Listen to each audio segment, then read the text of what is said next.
Welcome to the top 10 rides at Disneyland for 2025. Please keep your hands and feet inside the video at all times and no flash photography. Okay, maybe just one flash photo, but you got a pinky promise to tag us in it if you post it.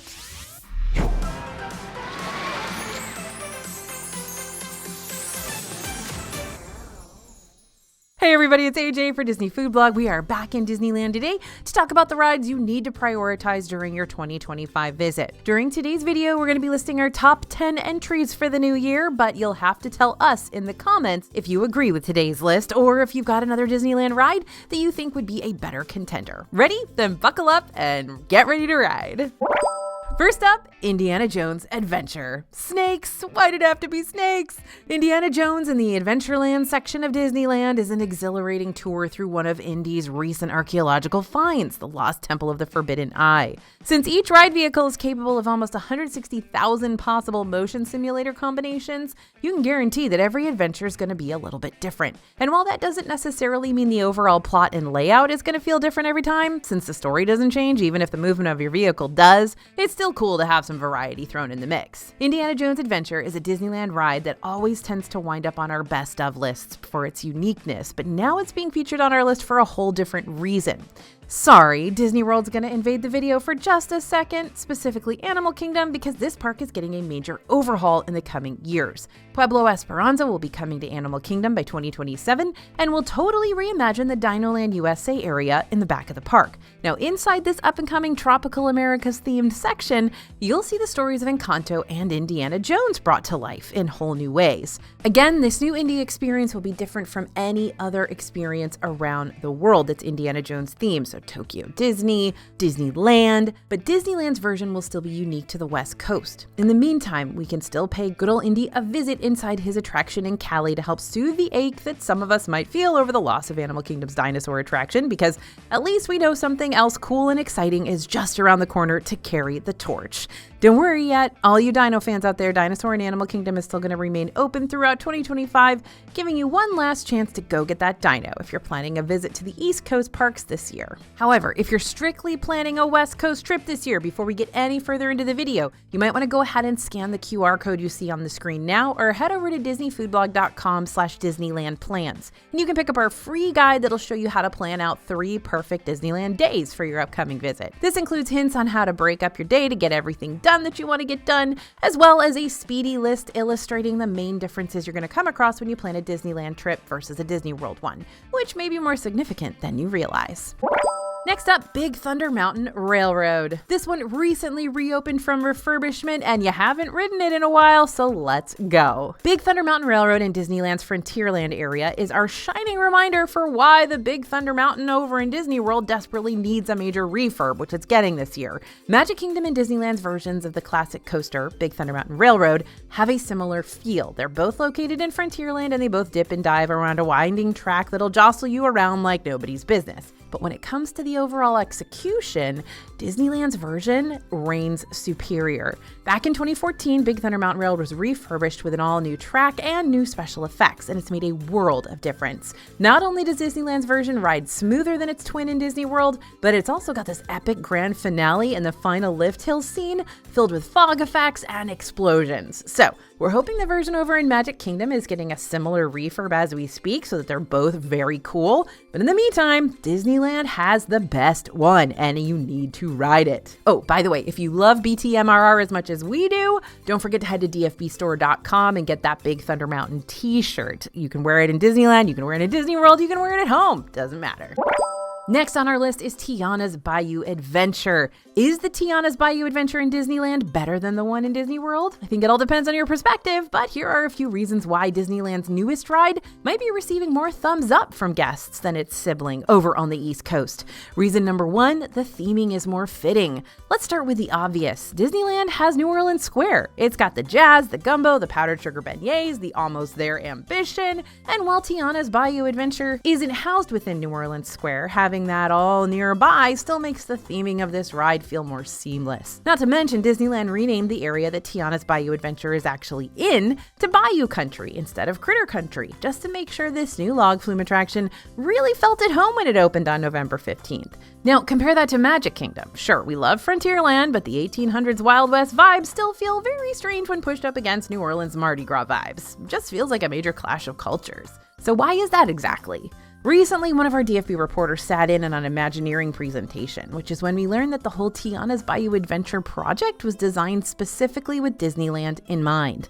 Imagineers envisioned this new log flume as an extension of Disneyland's storytelling, weaving it into the area's existing narrative. That means over at Magic Kingdom, it's more of a retrofit. This should work situation instead of a this was meant to be feeling. It's like building your dream home and then having the builders recreate a carbon copy of your dream home for someone else.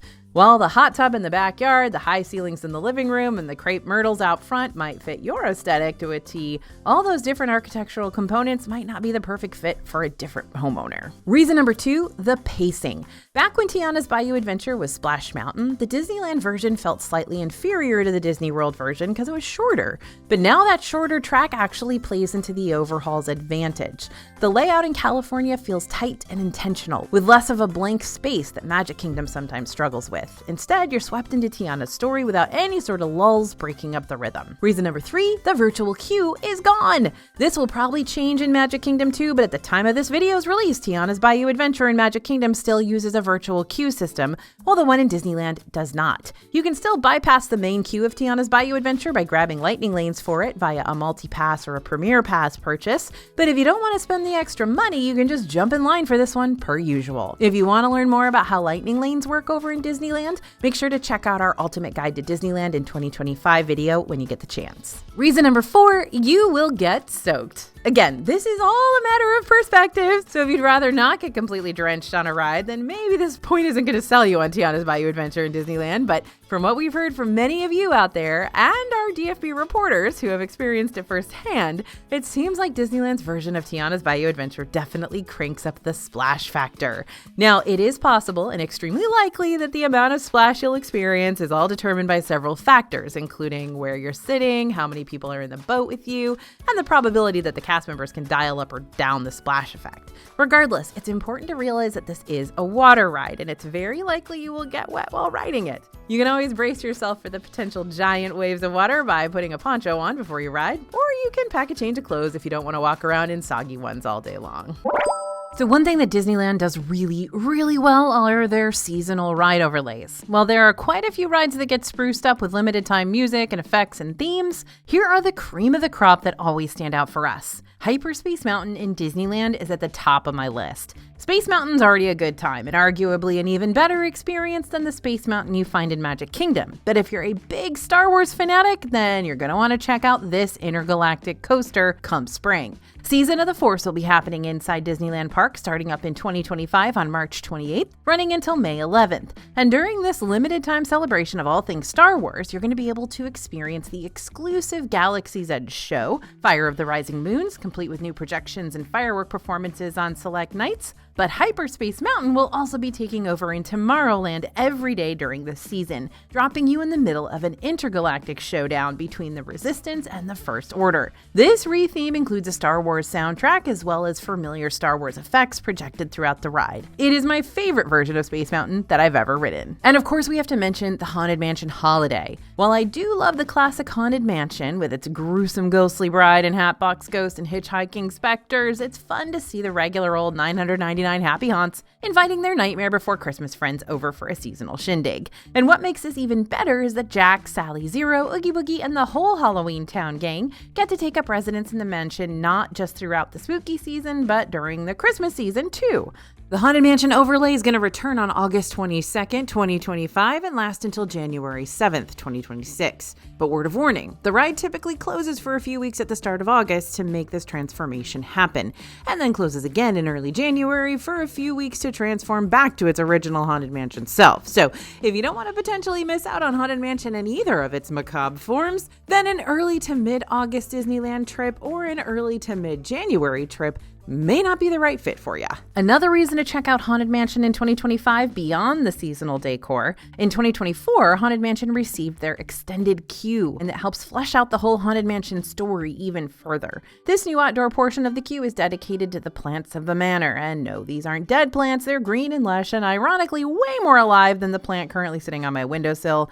Rest in peace. Now, around this new queue, you're going to find a garden retreat designed by Master Gracie, as well as Madame Leota's garden, the mansion greenhouse, and the pet cemetery. And after your ride through on Haunted Mansion, make sure to check out the brand new Haunted Mansion gift shop while you're in the area too. Madame Leota's Somewhere Beyond is filled with Haunted Mansion themed knickknacks and Madame Leota's eclectic furniture, and even her crystal ball. The clairvoyant spirit herself might even pay you a visit if you're lucky. Next up is Guardians of the Galaxy Monsters After Dark in DCA. Yeah, that one's too scary for me. Hey friends, Bria the scriptwriter here. Some people give me weird looks when I say that Guardians of the Galaxy Mission Breakout is one of my favorite Disney rides of all time, but I can't help it. I love it so much. And I especially love when Mission Breakout receives its Halloween overlay, Monsters After Dark, which is weird because normally I'm not big on like overly loud, screamy music, drop rides, and the occasional jump scare, but hey, throw Wreck-It Raccoon and Groot into the mix and I'm there, apparently. When this overlay is available, the regular Mission Breakout ride will normally close around 4 p.m. and typically reopens just an hour later. Forewarning though, the line does tend to get pretty lengthy for this re-themed attraction, but if you're planning on attending the after-hours Halloween party, Oogie Boogie Bash, wait times tend to be more reasonable. Okay, soaring over California in Disney California Adventure, when springtime rolls around, DCA gets ready to celebrate their Food and Wine Festival. And while we love trying out all the different festival food booths, you're also going to find us riding a certain flight simulator more often than usual to help break up all our snacking and drinking throughout the day. DCA brings back the original 2001 Soarin' Over California during its Food and Wine Fest. Now, Soarin' Over California was replaced with the version we have now, Soarin' Around the World, back in 2016. But whenever Soarin' Over California is playing in the Grizzly Peak area, you'll get the chance to once again fly over famous California-based landmarks like Yosemite Valley, Lake Tahoe, Monterey Bay, and the Anza Borrego Desert. Food and Wine Fest will be taking place in DCA starting up February 28th and running until April 21st, 2025. Let's head over to Avengers Campus to Web Slingers, a Spider-Man adventure. Once again, we're recommending a ride that'll get you hyped for other rides coming to Disney in the future. Web Slingers, a Spider-Man adventure, is one of those blaster interactive sort of rides, except instead of using a Rudy Tooty point and shooty, you're using your hands to shoot webs just like Spider-Man. You can even upgrade your web slinging game with real web tech accessories found in the Web Supplier's gift shop, of course, that'll unlock power-ups and special abilities during your next ride. Will Web Slingers be your favorite ride in DCA?